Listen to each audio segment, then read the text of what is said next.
Good evening, everybody, and welcome to our webinar this evening. My name is Chris Entz. I'm an advice-only planner, a CFP, and a member of the support team here at Adviice. And today we are talking about investing in retirement. So we've got a lot of fun and fundamentals for you tonight. Thanks so much for joining us. As we always say, we're always so excited when people come to us on a Wednesday evening, especially in the summer, to nerd out about personal finance. So we're really appreciative that you've come.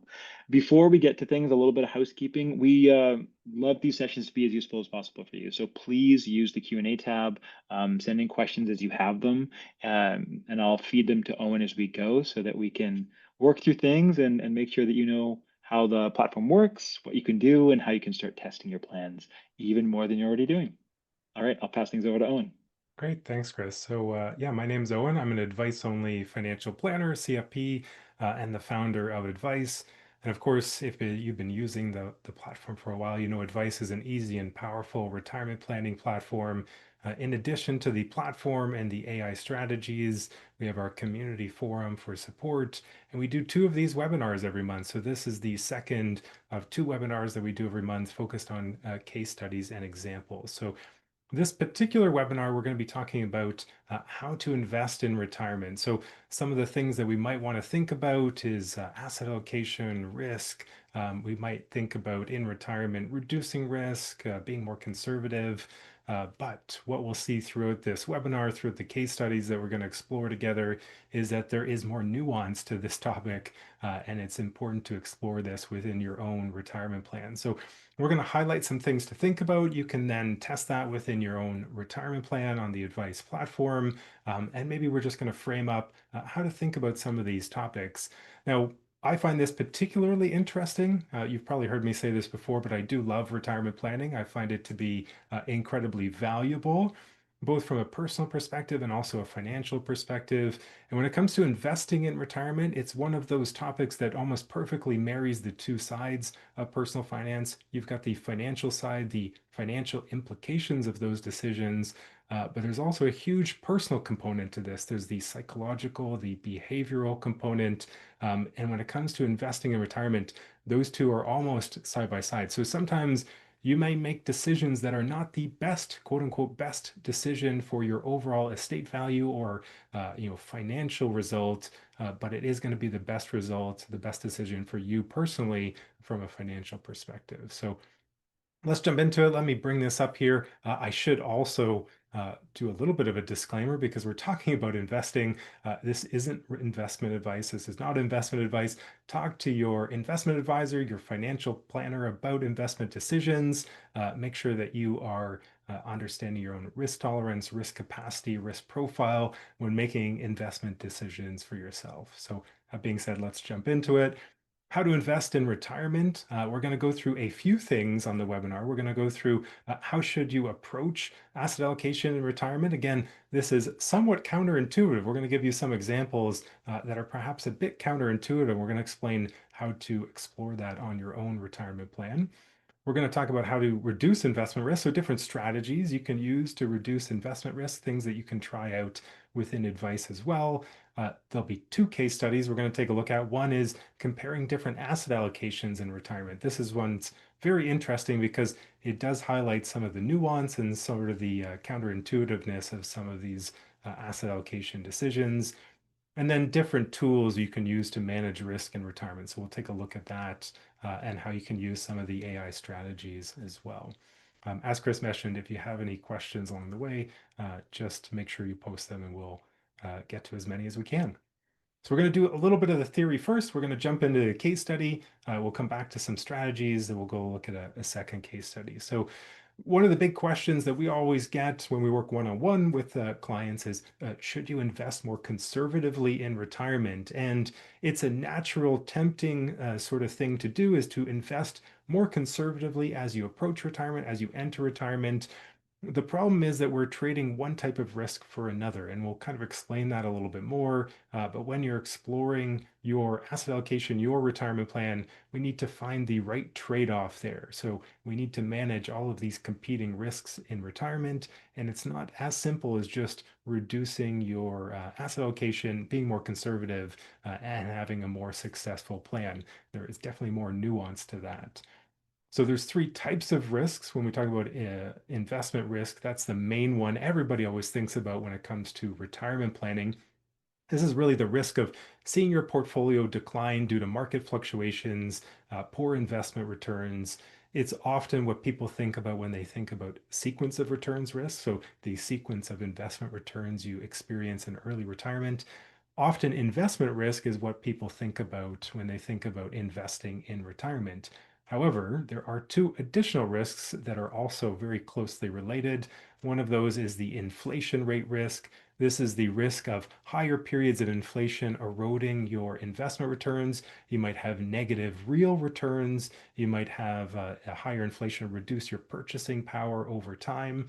And so that's the second big risk that we might think about in retirement. For a long time, inflation risk was not a big factor. It wasn't top of mind because we had some very long, very low periods of inflation.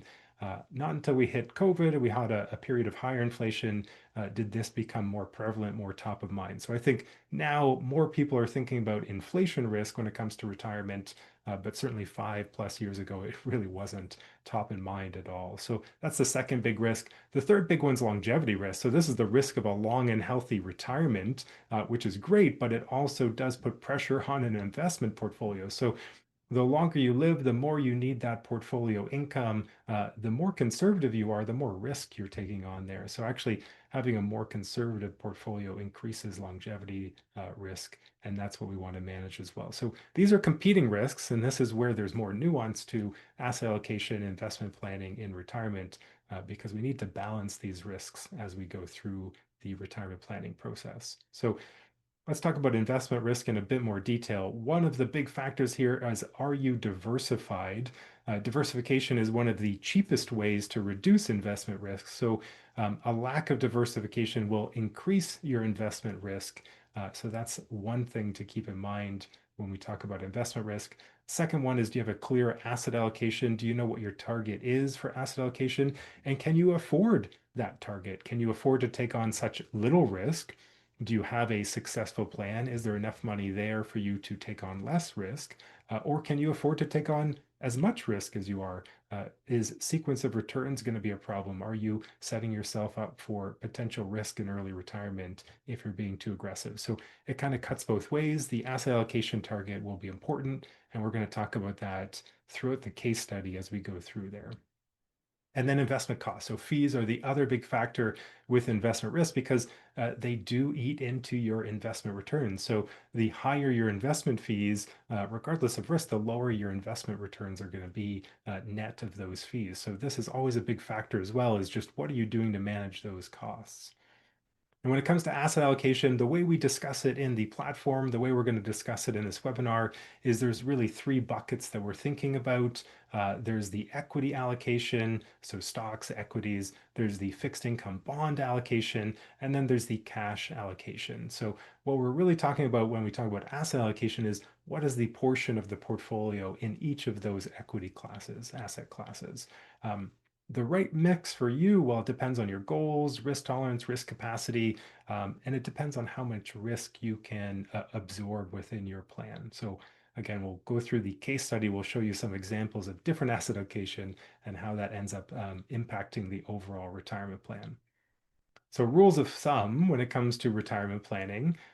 One you've probably seen before, which is quite old, but you might see it in personal finance books, is this idea of 100 minus age in equity. So if you're age 60, 100 minus 60 might mean that if you're following this rule, you'd have 40% of your portfolio in equities.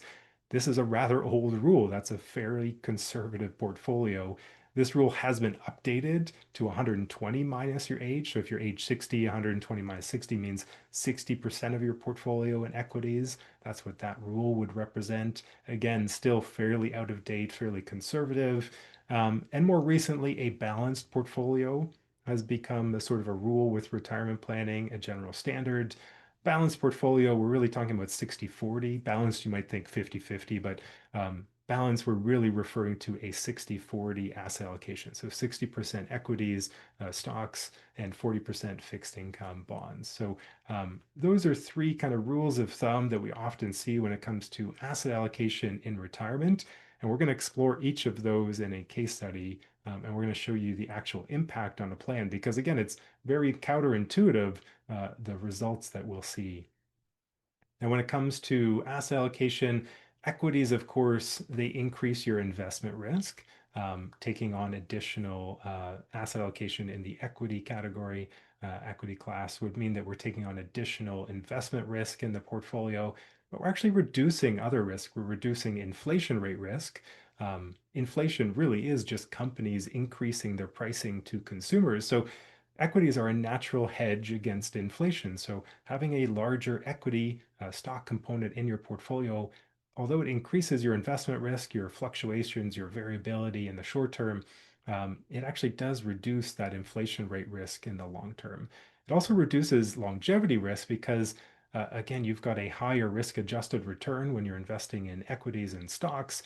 And so that helps from a longevity perspective. So as much as we are, if we're thinking about equities, as much as we're taking on investment risk, we're actually reducing other types of risk. Now, fixed income, cash bonds, on the other hand, they're reducing investment risk. So you've got less variability, less fluctuation. If you've got a big cash component, a big fixed income component, you might get less short-term variability and fluctuations, but you're increasing other types of risk like inflation rate risk. Fixed income, cash, not great during high inflation periods. So you might get negative real returns during that time. And from a longevity perspective, the lower sort of risk adjusted return means that you are potentially taking on additional longevity risk. So this is the balance we're trying to find in retirement. We don't want to be too conservative because we're taking on other types of risks. We don't want to be too aggressive. We need to find the right balance, both for your risk capacity and tolerance, your risk profile, but also what your plan needs from a financial perspective. Any questions so far, Chris? Anything I've missed at all? No, nothing you've missed so far. Okay. We've got a couple questions that we might address as we go through about bucketing strategies, reducing Uh, risk, and those type of things. We will talk about cash wedge bucketing strategy a little bit as we go, and a couple of requests to comment on some more specific investment types, which I'm not sure. Are you in the mood for talking about covered call ETFs? Oh, yeah. That we might have to take offline. Yeah. So there's definitely more, yeah, exotic, I guess you could say, investment options. Here we're really talking about sort of plain vanilla index investing. We'll talk about diversification and what the platform is assuming, but certainly there are other options out there as well. Again, as advice-only financial planners, we can't provide specific investment advice. Definitely talk with a professional about different options there. Super. Okay, so let's talk about fees. Fees, again, are important because as much as you want to have a good return, fees are going to impact that.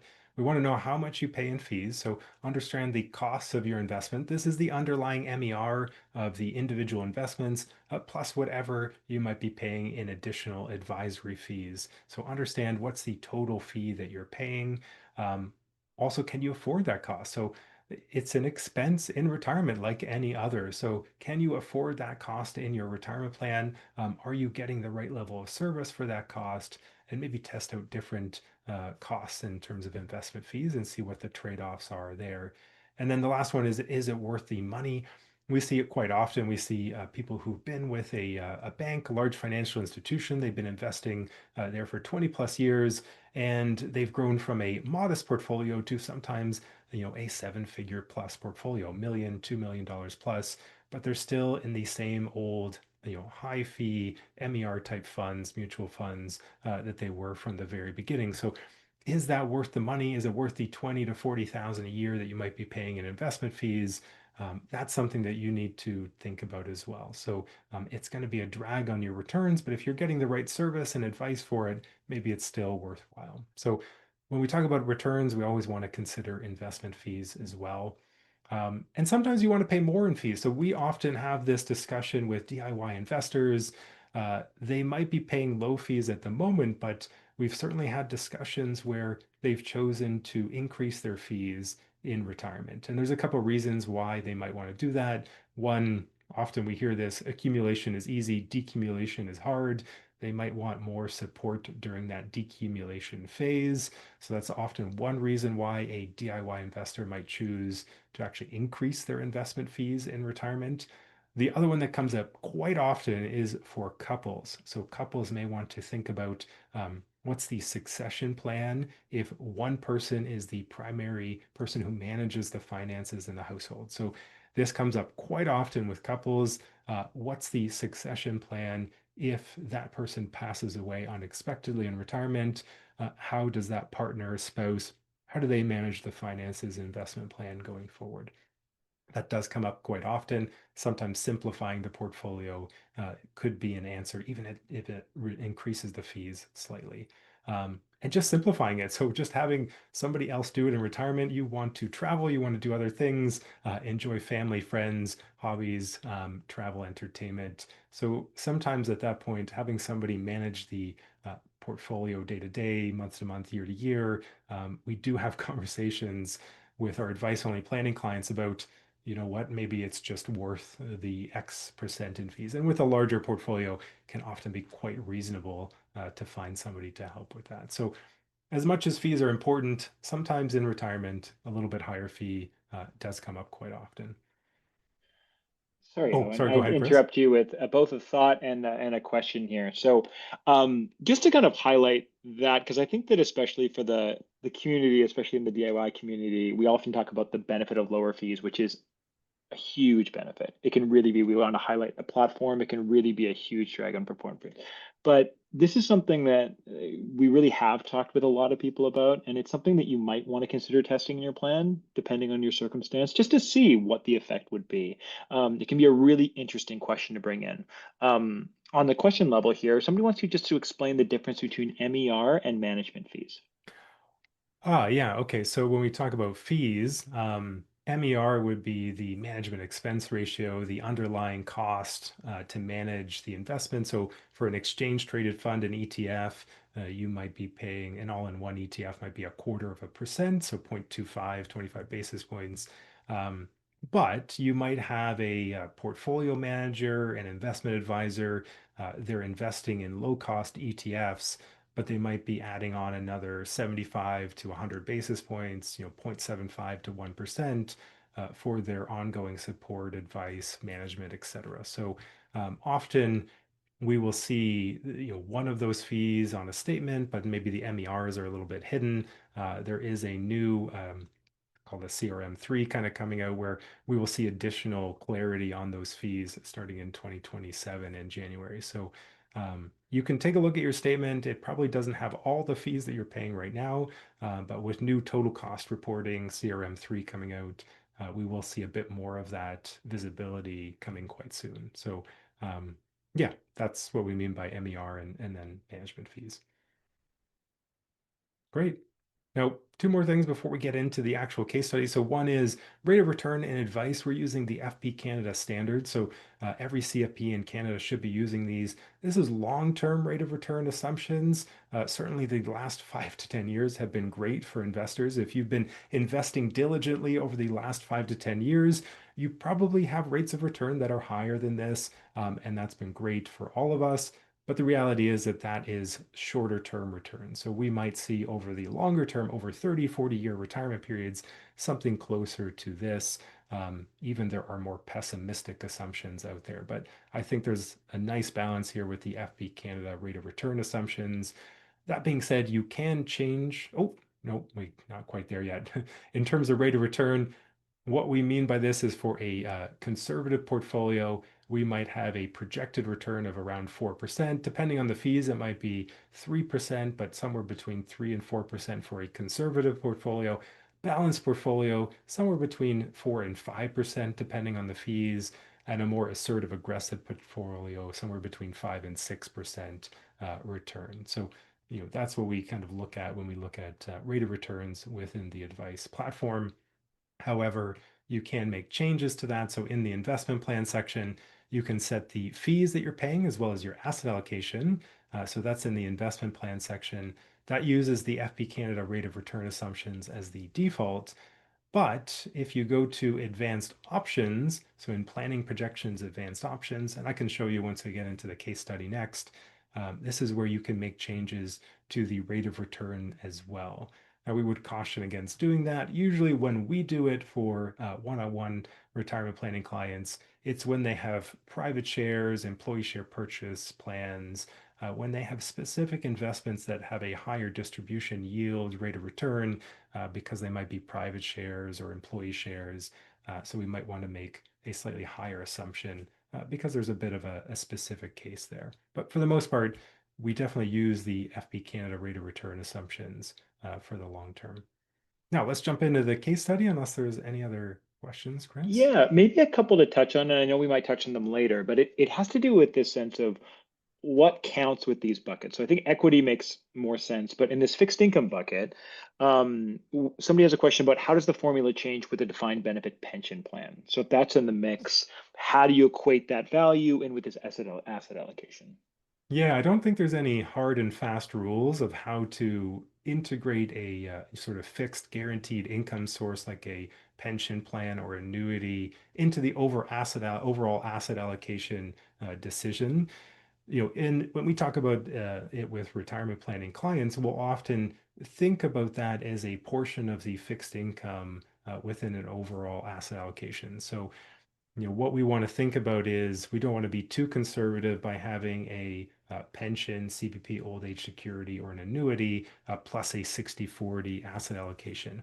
Overall, if we think about the pension or the annuity as a portion of that fixed income component, overall, that portfolio would end up being quite conservative. So you do want to take it into account when you're setting your asset allocation, but it doesn't quite work like fixed income. So you can't rebalance with a pension and your equities the way you can with a actual fixed income component. So there are nuances there. There's no, again, hard and fast rule about how to include a pension or an annuity in your overall asset allocation, but important to consider, definitely. Yeah. One other question, so specifically about bonds. So looking at short-term bonds and aggregate bonds, how do you think about kind of a mix, especially in today's environment or more generally?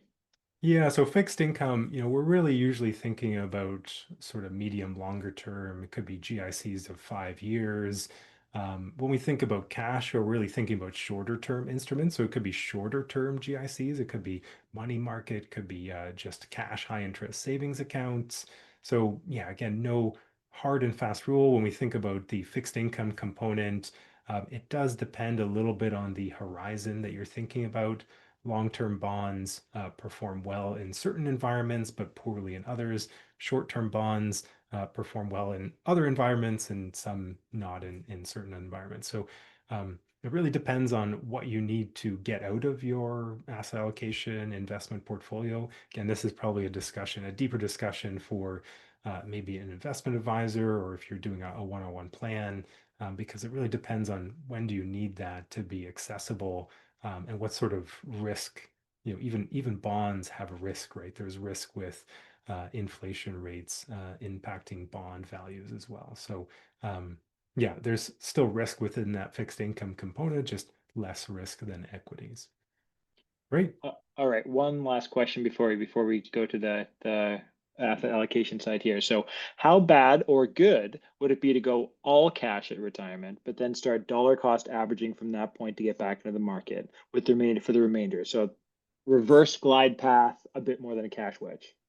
Yeah, interesting questions. We will take a look at the cash wedge.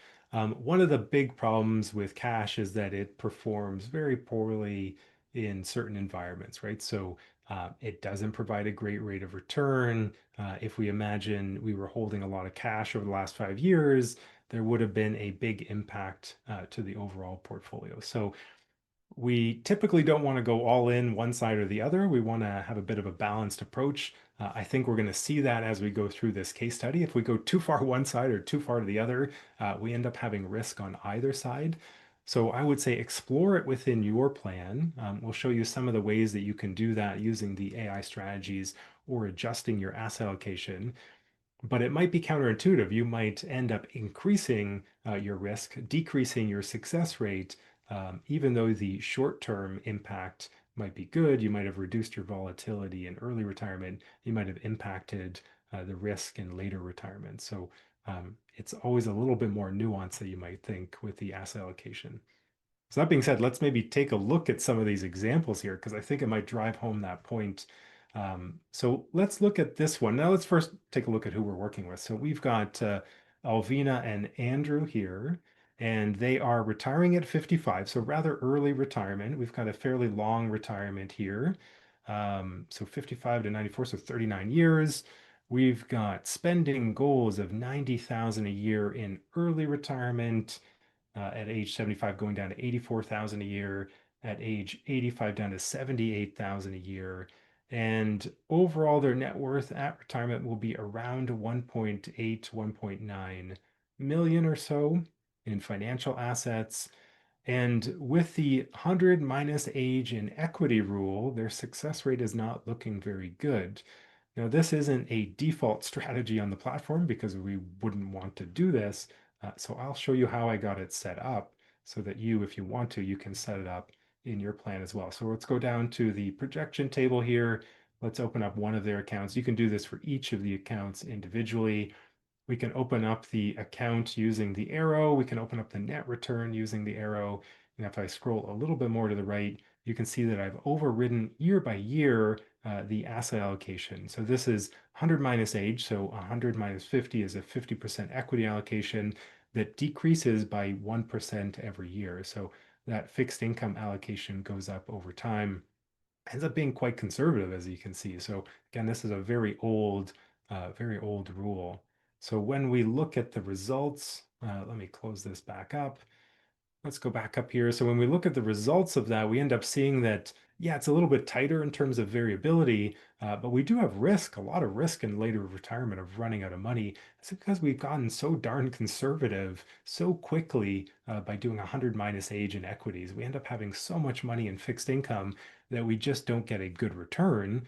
So we can't support retirement spending. And if there's ever any periods of higher inflation, we also end up getting potentially negative real returns with such a conservative portfolio. So counterintuitively, this actually has a very low success rate, even though we're being so conservative with the portfolio. The problem is we're getting this longevity risk, we're getting this higher inflation rate risk, and we're just not getting a ton of return on such a conservative portfolio over time.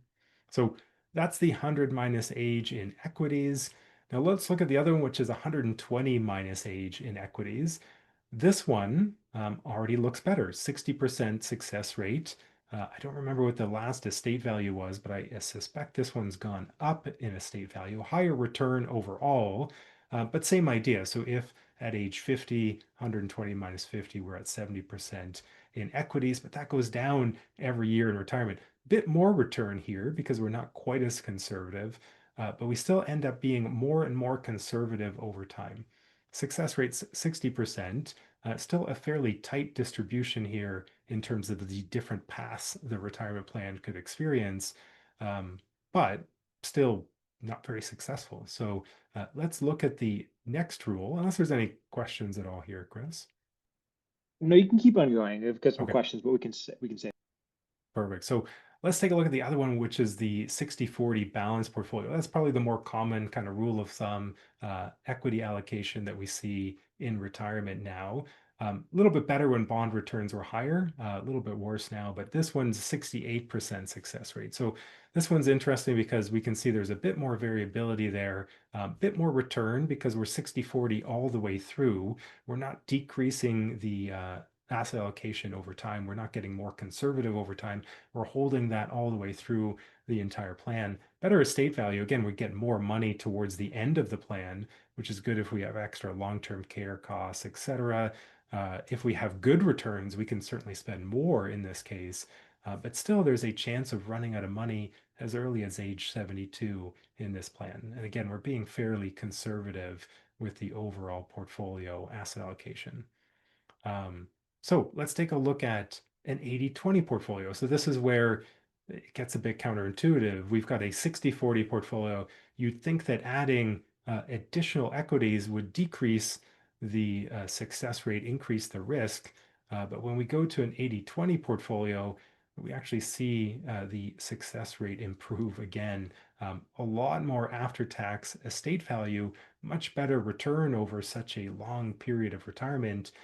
And because we are getting a higher return from the equities, we actually see that there's less risk later in retirement. More variability in early retirement, so definitely more variability in the first 5 to 10 years, but they've got 1.8 million in financial assets, so they can absorb a bit of variability in those first 5 to 10 years or so. So overall a much better asset allocation potentially here for them if they, from a personal perspective, if they can take on that additional risk, just psychologically, personally, behaviorally. So if they can ride out those lower periods. Now, if we went 100% equities, this would actually get better again. And there was a recent research paper that came out that was really highlighting the benefit over a long retirement period of 100% equity allocation. Again, super counterintuitive, but it actually ends up being, from a long-term retirement perspective, sometimes a better decision. Now, whether or not that's the right decision to you, again, it's the personal side you need to keep in mind. So run this through for your own retirement plan. Now, two other things I want to point out here. So one, because we have a higher asset allocation, we can also increase spending. So we can, some of the time when investment returns are good, we can increase the spending in the plan. That's part of the benefit of having that higher asset allocation. It does decrease success rate, but we know that if we can just reduce that spending back down, we're back at that 78% success rate. So here we've got spending of 102,000 a year in early retirement, 96 in mid-retirement, 90 in late retirement. So we've added 12,000 a year in retirement spending all the way through. Yeah, we've decreased the success rate, but we would only do this half the time when it's still successful to do so. So that's the interesting piece there. Now, how you could test this in your own plan. So let's say you had a 60-40 portfolio. Let me show you the AI strategies here. So if we go down, we filter on the asset allocation strategies. We can actually see this here. We can see the rate of return, and we can see already the platforms doing the calculations for us with a different equity allocation. So we can see how that changes the success rate, how that changes the estate value. So filter on that asset allocation strategy, explore this within your own retirement plan for your own specific spending, and see whether or not that's the right trade-off for you. Consider the personal side as well, though. Perfect. Anything I missed on this one, Chris? No, I don't think so. A couple of questions though, if that's all right. Mhm. So within some specific kind of plan things here. So within one of my liras, I have multiple private equity investments ranging from five Mm. to 10 years, and each have different expected min-max rate of returns. And they're looking to say, how do I haven't found an easy way to have them tracked at that level of granularity. Any suggestions? Tracking the rate of return or the I'm variability? I'm assuming that since has to do with modeling in the platform, like how do we model what to expect from that going forward? But I'll let them respond to me in case that they're asking something else about tracking. Yeah, so you may want to ask your, I'm assuming if you've got these sort of investments that you're working with an investment advisor, you may want to ask them, what's the expected rate of return on those investments? How does it compare to, is it a fixed income type of return? Is it an equity type of return? And then use that to maybe adjust the asset allocation within the plan. Lots of debate around these types of investment, alternative investments, because often they don't get their price updated as frequently as you would a stock, ETF, which fluctuates day to day, sometimes multiple percents. So there's always debate around the true variability of these alternative investments, but I would say conversation with your investment advisor. I'm assuming if you're in that sort of an investment that you've got one. Watch out with a lira as well, because you've got those min max withdrawals that you need to make. So we often see liquidity being a real problem in those types of situations. That's an aside, something to think about definitely if you're in those sort of private equity alternative investments that don't have a ton of liquidity. It can sometimes cause a real problem with RIF and LIF withdrawals, especially later in retirement. So just highlighting that, watch out for that in the future. Cool. Thanks, Owen. Next question. So this is about capital losses and its effect on asset allocation. So let's assume that there's a significant amount of capital losses that can be used in future years. So there's two questions here. So one is, how would high capital losses affect our asset allocation? And second, how do we model large capital losses on the platform? So they use an example of 1 million in capital losses and 1 million in a mix of TFSA, RSP, and non-reg. Yeah, I mean, that's a very large kind of capital loss carry forward. So I think that's a unique situation. We do have a help resource about how to include a capital loss carry forward in your plan. You can use that to offset the capital gains that the platform will automatically calculate. Right now, we don't have a way to put in a prior carry forward capital loss, but you can manually make those adjustments. How does it change your asset allocation? I think that's a more nuanced discussion. I'm suspecting the question is, should you take on additional risk to create additional capital gains to use up those past losses? Again, very nuanced discussion, more specific to your unique situation. Probably something you'd want to discuss with a financial planner, investment advisor. So, is it worth it? Does it make sense? That's going to be very unique to your situation. But in terms of modeling it out in the platform, you can definitely model that out by adding the capital loss as a custom deduction, and there's a help resource for that. Just drop the help resource in the chat so you can see it there. Perfect. Last question here. So how much of asset class needs to move before you would consider rebalancing? Oh, yeah, good question. So, as a general rule, we sort of say off by 5% or so. And often we don't really get there. So, selling to rebalance is something that often doesn't happen. You're using contributions to rebalance, you're using withdrawals to rebalance, you're withdrawing from the asset class that's over indexed, you're contributing to the asset class that's under indexed. So, often, yeah, we don't see a need to sell and rebalance, but you might be doing that if it's off by 3 to 5%. Probably not worth it to do it if it's off by less than that, but your threshold might be different. So yeah, it depends. I think it depends, but if you use a threshold like 3 to 5%, often that's not even necessary. You can usually manage it through contributions and withdrawals. And then the Lira questioner just followed up. It's really about how to enter multiple Liras. So they have multiple Liras, each with different returns. I think they have a sense of those. But in advice, how do they capture that?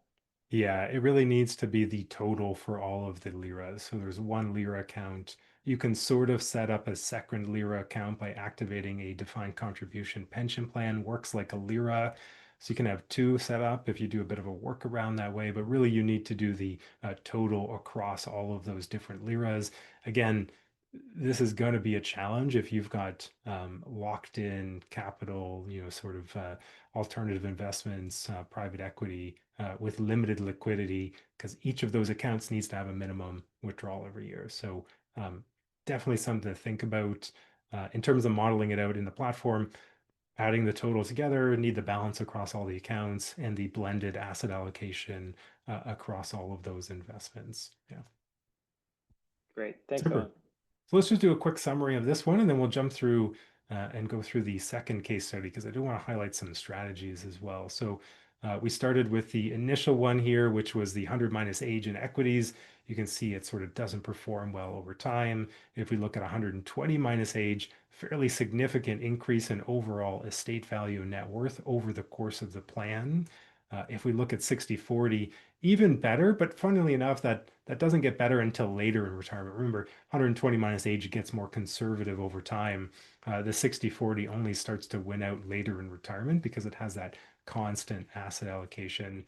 And then we look at the 80/20, of course, with the extra growth of that 80 to 20, even the success rate was better, but so is the estate value. So lots of room to add additional spending. So I think it's always important to frame up in your mind as you go through and have better clarity on asset allocation retirement. Should you maybe be taking on more risk? Is there more risk capacity, risk tolerance? It does change over time. The more you learn about your retirement plan, the more comfortable you become with retirement planning. We often see with clients that they're now willing to take on additional risk in retirement. So something to think about as well. Perfect. Okay, let's go over to the strategies. And let me pull it up here. We'll talk a little bit about sequence of returns risk and some of the strategies here. So when we think about returns, we think about risk in early retirement. Sequence of returns risk is really often what we're thinking about. And to sort of frame up what we're talking about, so let's say we had a $100,000 investment. Let's say that it had a 6% return every year. And let's say that we were withdrawing $6,000 at the end of every year for next year's retirement spending. If we just had constant rate of return, we would go 10 years forward, we'd have the exact same size portfolio. Every year we'd get $6,000 in growth, we'd withdraw that $6,000 for spending the next year, and we'd always be at a $100,000 portfolio. Reality is that doesn't happen. We, of course, have variable investment returns year to year. And the real risk is if we have a period of poor or low investment returns early in retirement. The problem here is that we are locking in those poor investment returns by making those withdrawals every year. So that's one of the challenges in early retirement. Both of these lines, had we not made withdrawals, both of these sequence of returns would end up with the same value at the end. The problem is that when we make withdrawals in that poor early sequence, we're locking in those negative returns. So even though we might catch up later in that period, we end up having a lower overall balance. This is the real risk when we think about investing in early retirement. It does cut the other way, though. So if you have good investment returns in early retirement, you might end up with a portfolio that's higher. You might be able to spend more in the rest of retirement if you get some good sequence of returns in the early period of retirement. So it does cut both ways, but really when we talk about asset allocation of risk, we're thinking about that negative return scenario. So one way people want to deal with that is with a cash wedge. So we'll talk about cash wedge. We'll talk about a little bit about bucketing, but cash wedge often comes up as a strategy to manage sequence of returns risk. So the idea here is you're allocating a portion of the portfolio to cash, maybe not 100% like that earlier question, but a portion of the portfolio to cash to help reduce that early sequence of returns risk. And really, it's early retirement we're worried about. It's the first 5 to 10 years of retirement that will be a problem. So, with a cash wedge strategy, some of the considerations is how much cash to hold. Again, probably not 100% of the portfolio. Usually we're talking about 1 to 2 years in cash. So if you have a 4 or maybe 5% withdrawal rate in early retirement, maybe CPP and OAS, they haven't started yet. So maybe you're at a 5% withdrawal rate. 1 to 2 years in cash might be 5 to 10% of the portfolio. So that's the way we'll frame it up and we'll see it in the platform. So 10% of the portfolio, and then you might draw that down over the period of a few years. The question is it temporary or permanent? When we think about cash wedge from a platform perspective, we're really thinking about a temporary cash wedge. So if we think about a permanent cash wedge, now we're talking about more about a bucketing strategy. We're talking about a permanent change to the asset allocation. We're talking about a cash bucket, a fixed income bucket, and a equity bucket. So when we talk about cash wedge on the platform in the AI strategies, we're really talking about a temporary cash wedge for that period of early retirement, first 5 to 10 years of retirement. And then the other consideration is this peace of mind versus return question. So a cash wedge is great for peace of mind, but as we'll see, it's not great for your estate value. It's not great from a financial perspective.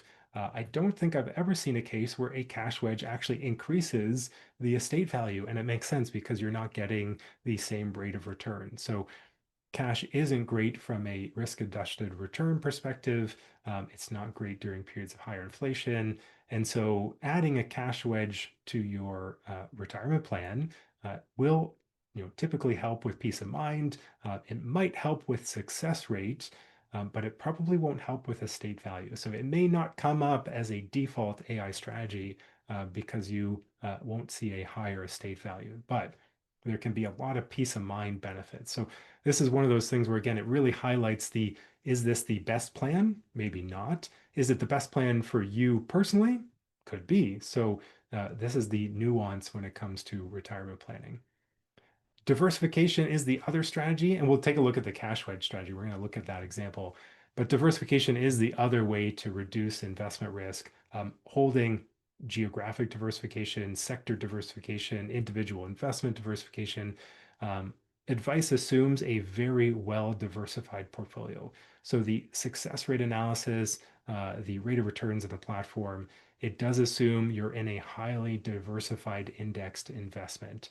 The more your investments are concentrated, the more that affects your diversification and your risk. So some ways that we've seen that in the past with clients is company shares, private shares, employee share purchase plans. We've seen people with 5, 10, 15, 20% of their portfolio in a single stock. So that can increase the risk in retirement, something to think about. We often see it when we talk about types of returns. So Canadian dividends are great, but they aren't, from a tax perspective, they're great. But from a diversification perspective, you can sometimes have too much in Canadian equities. So less geographic diversification can be a risk. And then sometimes from a value-based investing perspective, we often see that some clients, again, from a values perspective, aren't investing in certain sectors. It does increase the risk a little bit. So that's something to think about, is that from a success rate perspective, it may not perfectly reflect your situation because you're not invested in a broad indexed investment. There are certain sectors you might be missing. So just things to keep in mind. Diversification, again, a very cheap way to reduce risk in retirement. Now let's jump over to the case study. We're going to play with some of these AI strategies here. Let's go over here. I'm going to open up this case study and let's take a look at this plan. So we've got, who are we working with? So we've got Nellie and Bert here. So let's go over. So Bert and Nellie, we are retiring. So we're retiring, we're at age 60. We're already retired. So we've got a portfolio with about $1 million. We've got income here from a pension. That does go down at 65. So we got 30,000 a year at age 65.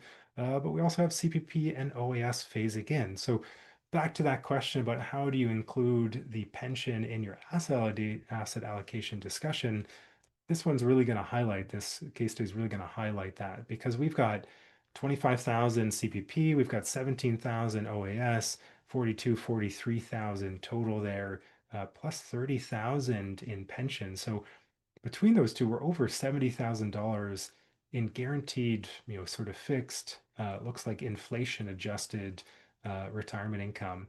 And their goal is to spend 100,000 a year. So 70% of that is already from guaranteed income sources. So let's take a look at their plan. We've got success rate 79%. Let's take a look at their asset allocation. Let's go down here. We can open up one of their accounts. So we've got 5.2% return, 60% in equities, stocks, and 40% fixed income bonds. So 60-40 asset allocation.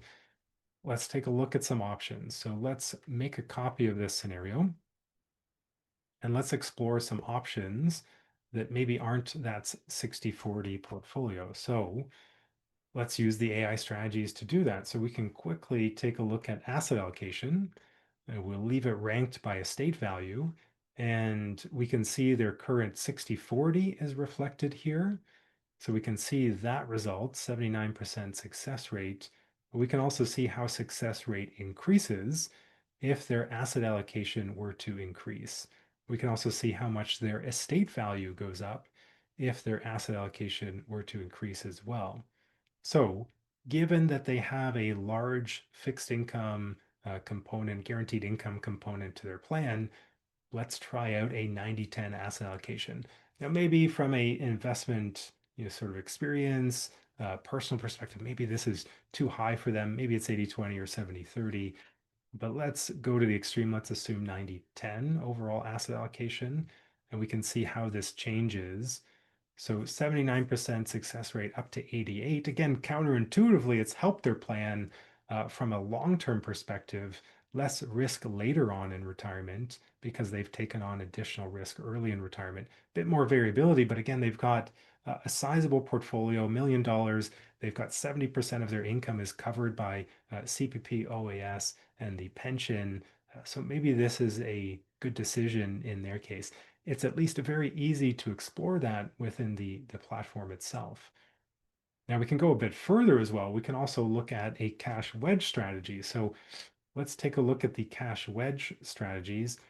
Again, we have to filter on the asset allocation strategies. These won't come up first if you're filtering by after-tax estate value, because we can see here it does decrease the estate value. So let's look at a 10% cash wedge.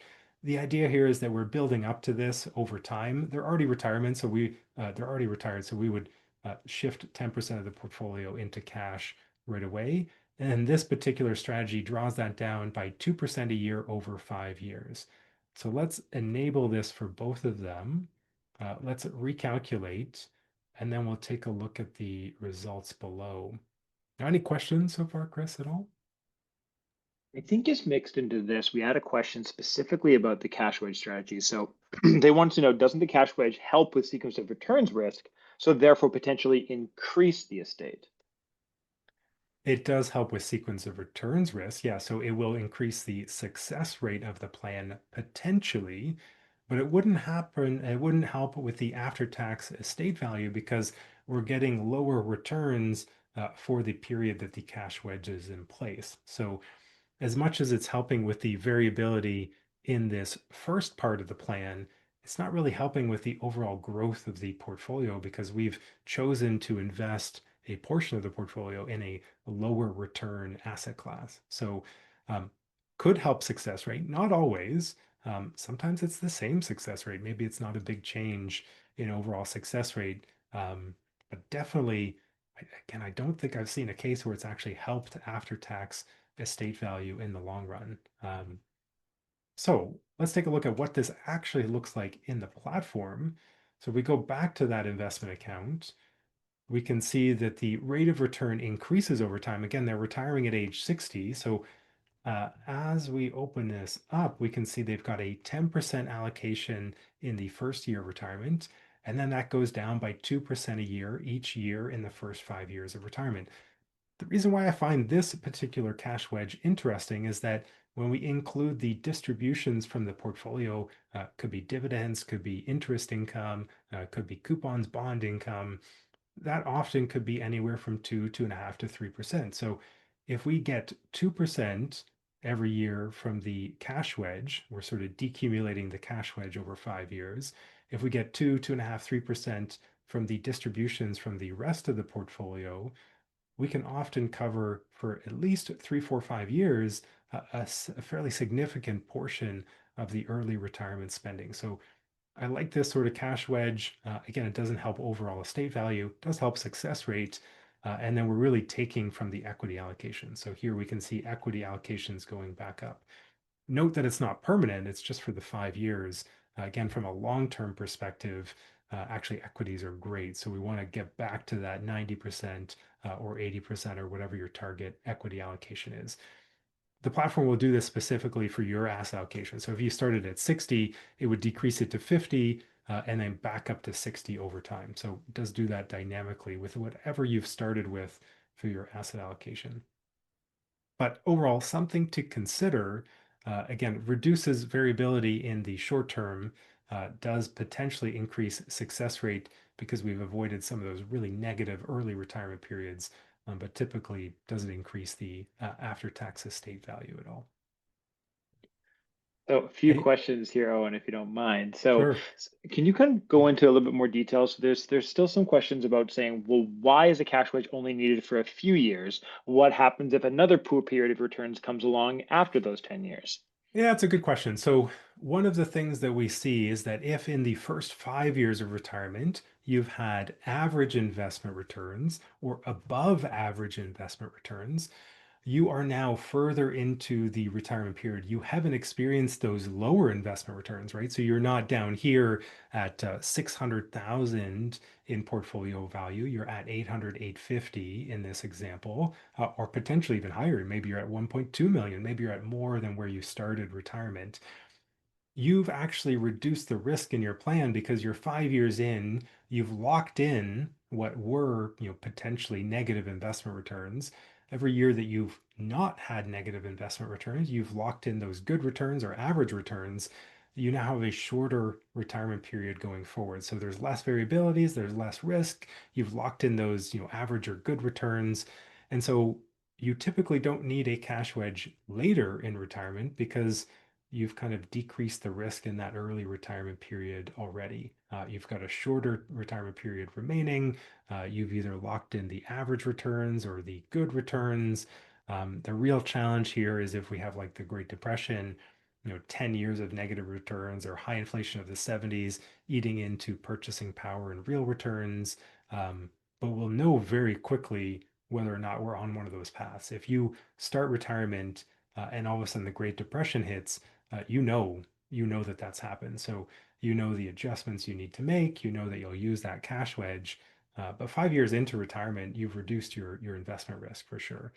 Now, if you're in a super very long retirement period, you've retired at 50 or 45, fire type retirement, then maybe you still have a long retirement period. But again, cash does reduce your overall investment return. So the more cash you hold, the more you reduce your short-term risk, but you increase your long-term risk. So if you're sort of fire retiring at 40, 45, 50, it's the long retirement period that's actually going to be the real risk. So cash wedge in that case might be even more negatively impactful to your plan because we need those high investment returns. We need to have that money grow for another 30, 40, 50 plus years potentially.